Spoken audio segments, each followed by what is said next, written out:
Hello survivors, I'm the SurvivalVis, and welcome to a new series on the channel, Curse of the Dead Gods.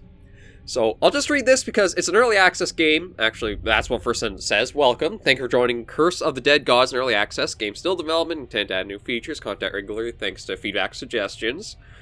Join the Discord, update game changes, patch notes, and are you ready to enter, etc. Done by Passtech. So, Curse of the Dead Gods. Ooh, Unleash the Jaguar updates. I wonder if that's already been some new stuff added to the game since I last played, but this only just came out yesterday, and... oh, it says... really, it's controller recommended. Oh god, I'm still fighting my cold, I apologize, but I'm super excited to be able to put this game onto the channel, just because... think of it like Enter the Gungeon meets Indiana Jones. It is... you're basically main character right there on the title screen. There we go. Okay, so we'll just enter right in. You basically stumbled into a temple complex, and it's a roguelike dungeon crawler with all the loot, fun, modifiers, etc. that you'd expect.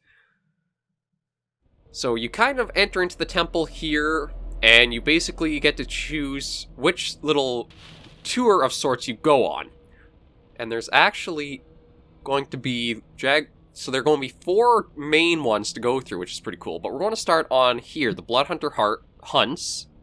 I've already done it just once, and then I was working on the second. But as you can see, it takes the dungeon crawler a unique way. It has your Slay the Spire like kind of roadmap, so you can really choose where you want to go to start with. So maybe what we'll do is we'll start off with a relic. And every kind of floor you go into, you gain that little bit of corruption at the bottom right. And once you get 100, you get a little bit of a mixed modifier to your run. So you may have something like... you lose gold for every damage you take, but you'll take 25% less damage. And, oh, there's another mechanical... ooh, is that...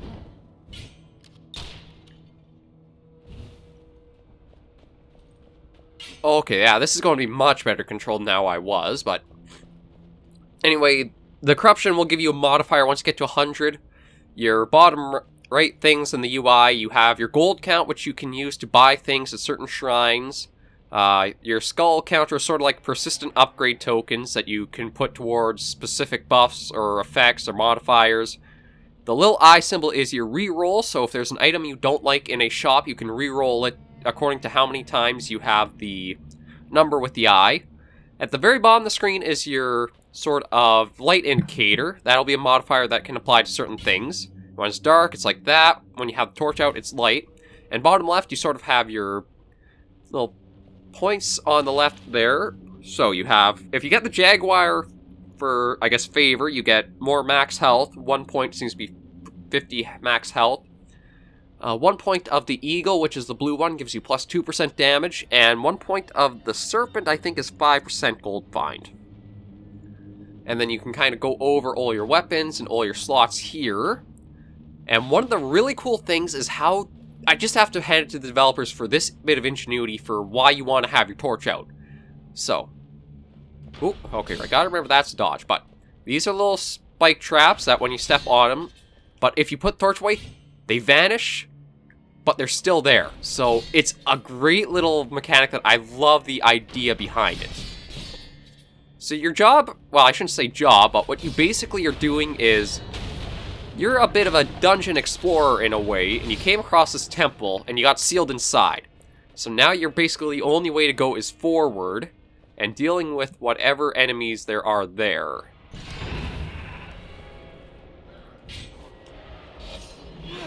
Okay, so it's going to take a little bit of a while, because I actually haven't played this... oh, shoot. Okay, right. I gotta remember that the dodge is going to be the trigger. Actually, this might...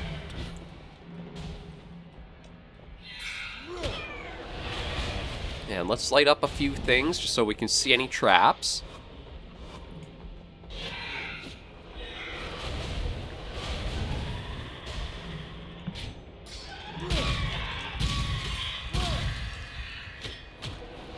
Yeah, this is actually going to play much easier than I was on Oh, and then you do have a ranged option, although your loadout will vary depending on what weapons you find. But there is like a perfect shot mechanic, where as you see it load, when you have that little white flash is when you want to try releasing. And there are also secret rooms that... Actually, we can even open that up. There we go. So you have secrets that you can find off of rooms. I will admit, the room layouts are a little basic and a little tedious right now, but you have to remember, this is the first early access build, so even with that, it still is plenty to see, do, and enjoy. So we'll just get across there. Oh, and we're into more enemies. And you do have things like charge attacks that will do more damage. Oh, shoot. And certain attacks, like you saw the purple there, those will actually add to your corruption as well. So you want to be careful. I just keep accidentally... Like, that's one that will really add to... Oh.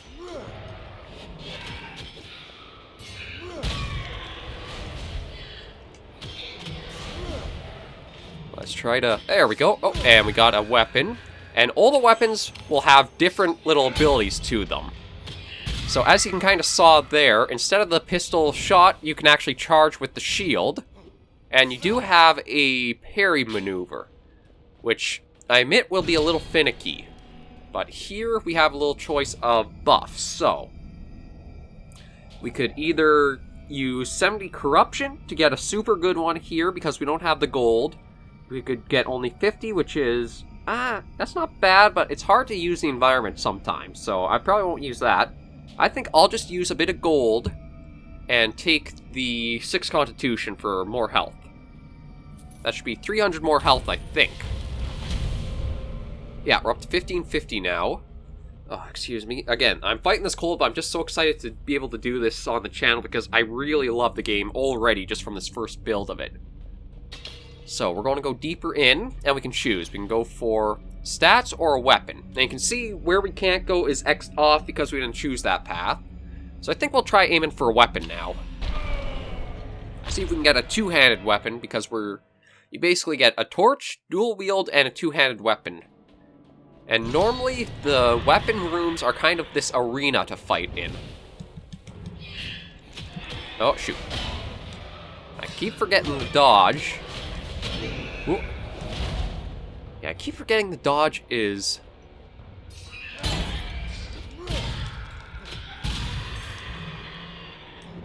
And then you do have that little greed kill is like a little modifier. So if you can get that higher...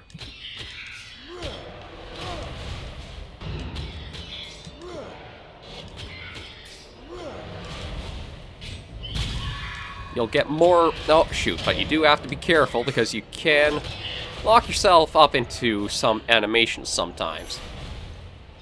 But it has that great feel for how the combat is. And there are combo systems that I admit I have to get better at.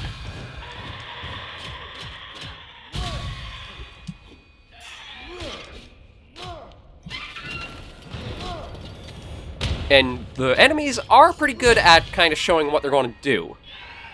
Like, one of the ones that I used to have problems with were these guys, but I think with the controller... Yeah, it's easier to read their parrying. If I was on mouse and keyboard, I had a hard time doing that. So, what options we got? We could either go for the Stonebreaker, which will just be a hitting hammer. And you can see there's a damage modifier while in the light. Charge attack, strike 3 times in a line behind. That's not bad. There's the Crippling Bow. Perfect shots will weaken enemies, and that is actually a very good effect right there. Removes 1 corruption for each enemy killed. I think we're going to use the blood for it.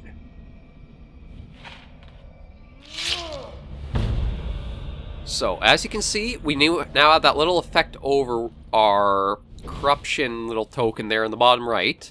And once we go to the next area, we'll see that kind of reveal itself as what the effect is. Haven, you can go for get health in exchange for corruption, but I think we'll skip that one because we're doing alright. So we'll get gold instead. So now we'll see the little corruption layout and what modifier we get. Mortal Harvest. Life essence of those who sully the sacred temples is not wasted. Value of blood is far greater than that of precious metals when used wisely. So urns that you find out in the temple won't contain gold anymore, but they'll be filled with blood. And it'll heal you, but it'll inflict corruption. So it's kind of that double-edged sword, where it can be helpful. Ooh. Okay, that's a lot of traps.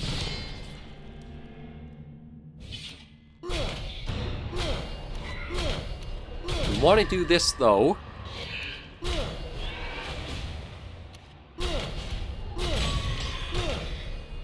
There we go.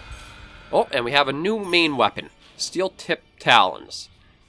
So they do a little bit less, but they will provide... Ooh, actually, you know what? I better get the torch out and light some stuff up. Just because one of the things is, it is very easy to forget that there are traps in the room once the torch goes away. Or once you hide the torch.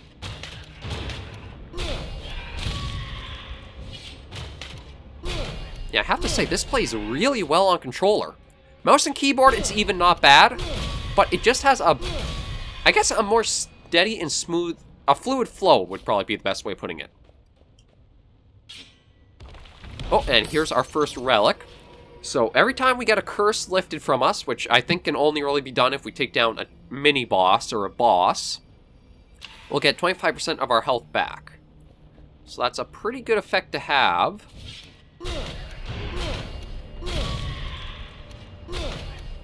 Well, this is the first time I've actually come across the mechanic where you have a way to remove corruption already.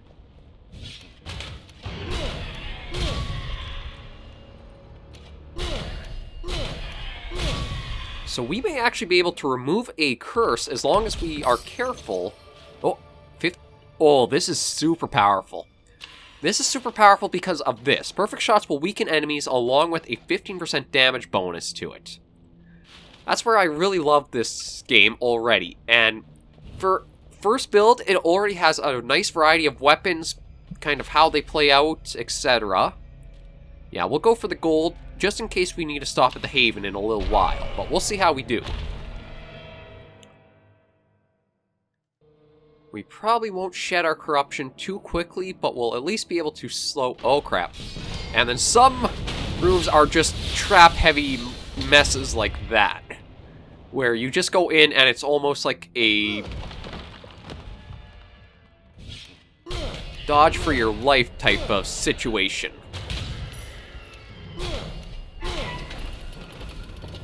Oh, actually, we got him to kill it for us. That's the kind of nice little things that you can come across and find. And then chests can sometimes be a little hidden away. Dagger. I don't think we'll take the dagger. Mainly because I don't really use the dagger too much. Like, I have to get better with the combo system of the main, or the dual wielding. But I love that you're given so many options.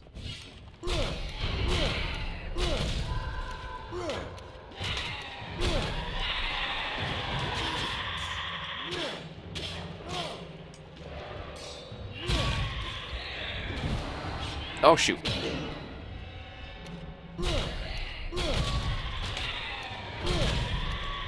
And these guys...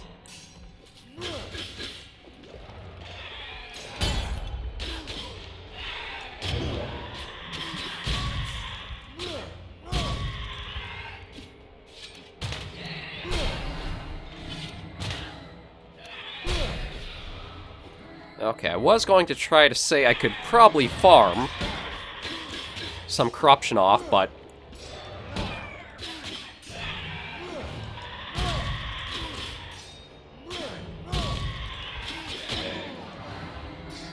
Yeah, okay, I was going to say you can sometimes use those guys to farm up health or corruption down effects because they just infinitely spawn more of the lurkers, which are your kind of basic melee attacker enemies. We don't have any maces, but I suppose we'll take it anyway. But if you're using a bow, you do a bit less damage, so you can't really do that. We will go to the unknown next, see what we have here. I don't think we're at... Yeah, we're not at another corruption level yet, but we'll keep going along and see how we do. And I still... Oh, I still love that. That's such a great idea for a little mechanic to include in a game. And I think... Okay, yeah, here we're going to have a bit of fun, because we're going to be able to... use the environment to get a few. Oh, and the controller has a lock-on. Oh, I love that. I didn't realize the controller actually gives a ooh! A War Arcana. I actually really like this one. Another thing, too, is the choice of the art style for the temple. Like, nobody really does the Mesoamerican things like the Incan, Aztec, or Mayan art style with the almost like blocky and straight line feeling. Ooh. Ah, sorry, I'm a little occupied, but... Oh, shoot. Oh, and there was some corruption back. There we go. And, oh, gold offering cost, that's not bad. We'll light this area up. And we have a shrine here. Looks like it's for a relic of some kind. But yeah, nobody does the Mesoamerican, Aztec, Inca, Maya like they really could, and it's such a nice style. Like, the Makana for a weapon look, and just the temple, and I just love that as aesthetic. Okay, so we could go for... Ooh, base damage to bows is actually really good with what we've got right now. See, we don't use the environment too much, so I think we'll use the gold cost and get the Hunter's Codex here. Because that'll give us 6% damage upgrade as just a bonus. The bow already has some nice effects to it once we're in darkness. And the just standard damage up of 6% is just a nice real combo. I think I will stop at the Haven. And we will heal up, and we will get another corruption modifier, but it can be a mixed bag. Sometimes it can be actually very helpful for you. So we'll see what we get from this. So we'll heal up twice just to get full. And we'll go to a next area. I think maybe we'll try going... Nope, we only have the unknown to go for, so... I was going to say we'll aim for a weapon, try to replace the shield. Oh, new modifier, what is it? Shadow Flame. Like, this is the mixed bag, is... They'll burn with a dark flame and can't be lit. But that can also help you, because I think your darkness will always apply in them. Like, we'll just use this to kind of... Okay, looks like just enemies up ahead to start. Does this just...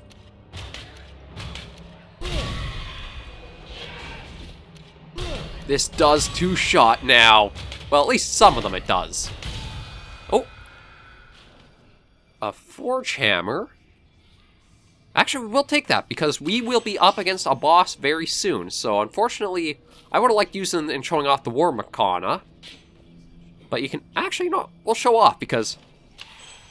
You can see all the weapons give a little bit different in what they do. The Forge Hammer is a mace, so it's slower swinging, but should do more damage. There we go. Oh. And we'll just retreat a bit.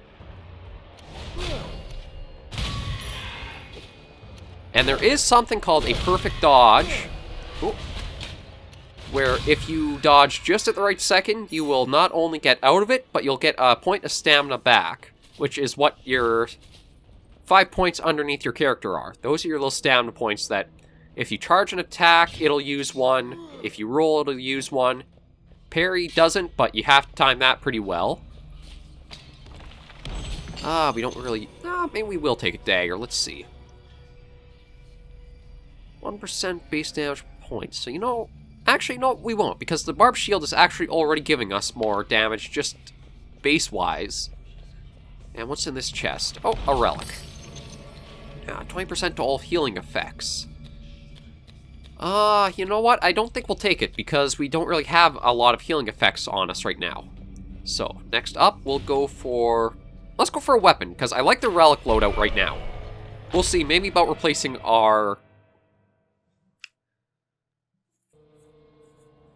shield. Oh, apologies, the cold. Just have to take a moment here. Okay. Sorry about that. Let's keep going. And there are explosives you can use to damage the enemy, so you have just so many great options, and it all feels so fluid, just right from the very start, too. Oh, we got... And we might be able to keep this... Oh, shoot, I was going to say we keep our greed kill going, but you can't get hit for the combo. So you gotta... You can build it up nice and high, you just have to be a bit careful. Oh, and he's one of the big guys to try avoiding. Although, you can even use him.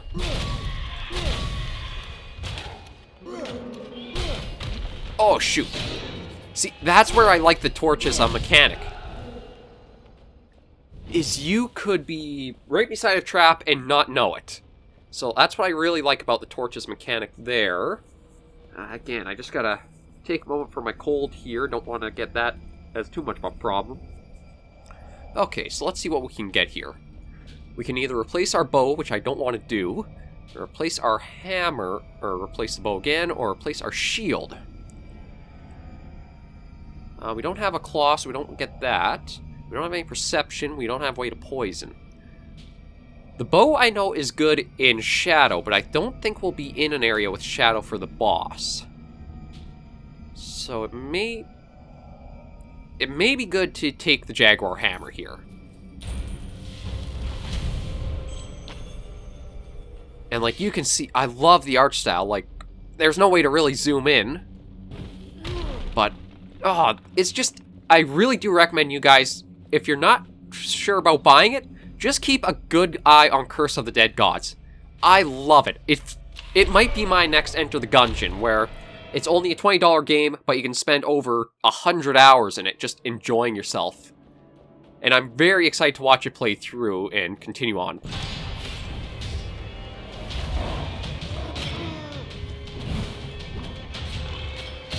Oh shoot, I gotta remember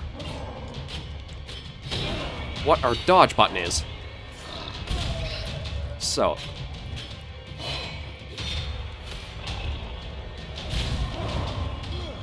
Yeah, so his thing is he'll summon more jaguars, and he's kind of like a headhunter, so you have to watch with his spears. And I think his pattern changes... Ah, shoot, yes. Oh, I gotta hit a corruption, although it's not too bad at this stage because of...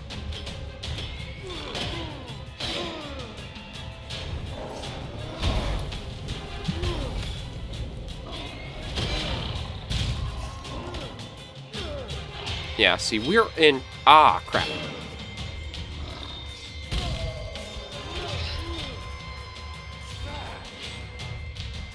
Yeah, there we go. He'll change a bit for his patterns, so they get a little harder to deal with.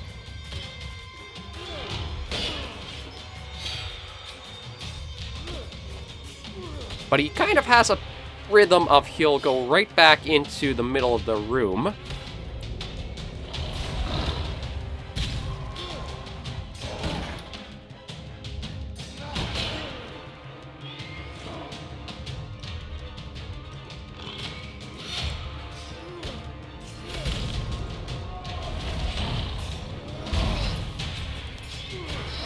But you gotta really manage your stamina.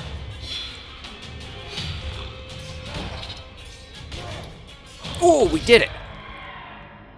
Just barely did it there, but... Yeah, the combat feels nice and fluid. Oh, we got a curse lifted off of us, and a lot of tokens for persistent upgrades. So we'll return back to the main hub here. Yeah. Ooh, he did 1,308 to us. Yeah, we did not do very good against him. But his patterns are very good as a first boss, because you can learn them pretty easily. He will throw the spears, start with only one at a time, then kind of take a cooldown, and jaguars. It's just minding yourself as he does that. But we'll return back to the main room here. Just give him a moment or two to load. And these are all the upgrades that you can eventually get. Like, you can have 3 at a time. I just have to unlock the last slot by completing the next little trip or expedition of sorts. So you have things like enemy set on fire, you get a weaken thing against them.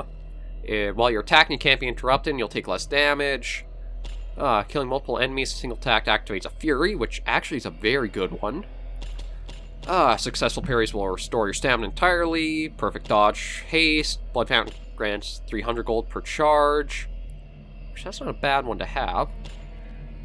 Corruption thresholds, starting gold. Just a lot of interesting things that you can use. And then this is the Divine Favor where, as you put in, you can refresh the choice of items every so often, or so many times per run. I'm not sure what I'm going to get first. I might actually get this because that's a good one to get. And then I'll probably try saving for something else. But yeah, that's Curse of the Dead Gods. First episode done with it for you guys. So, my apologies. I love the game, and I'm going to be bringing this on the channel just randomly as I kind of complete it. This episode was just to get it up because it's such a new release and try to maybe squeak in some extra views or maybe subscribers if you guys do like the channel or the content so far. But thank you very much for joining me, and I hope I'll catch you in the next series or episode very soon. Until next time, though, survivors, please remember, as always, to take care and stay alive.